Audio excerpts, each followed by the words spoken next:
ល្បីឈ្មោះយូរឲ្យថាវត្តសម្ងាត់បងអូននេះពូកែខ្លាំងណាស់ប៉ុន្តែបងមិនងាយស្លាប់ដល់ងាយនោះបានទេណា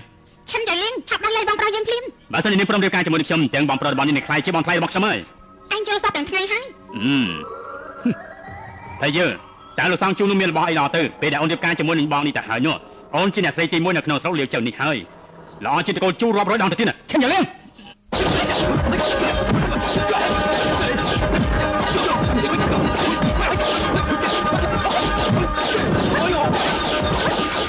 កុំស្នាមនាងឈិនអីឈិន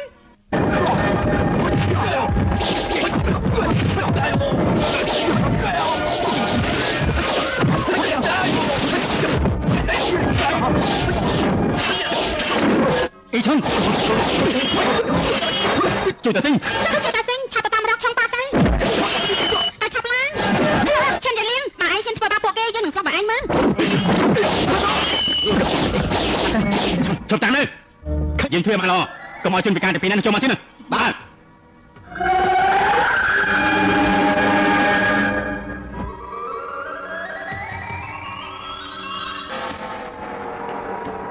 ចេញណាចា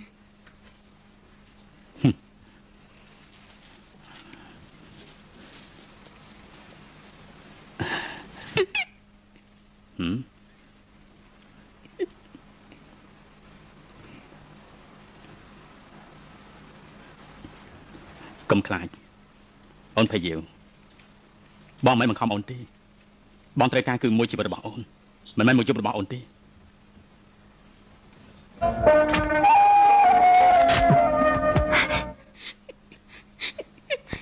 យើងសម្រាប់ឯងចោលឯងបានដាក់ស្នាប់នេះមិនអីទេបងគ្រាន់តែមិនចង់ឃើញអូនកើតទុកដោយសត្វបាចិត្តពេកតែប៉ុណ្ណោះថយចេញទៅថយចេញមានរឿងអីនិយាយគ្នាតាមសំណួរទៅបងប្រុសអូននៅក្នុងដៃបងនៅឡើយទេបើឯងហ៊ានប៉ះគាត់មួយសរសៃសក់យើងសម្រាប់ឯងមិនបានយើងសម្រាប់ខ្លួនឯងកុំព្រួយបងនៅមកជួលមកហូបឆ្ងាញ់ខែមកទទួលបងប្រុសរបស់អូនរហូតដល់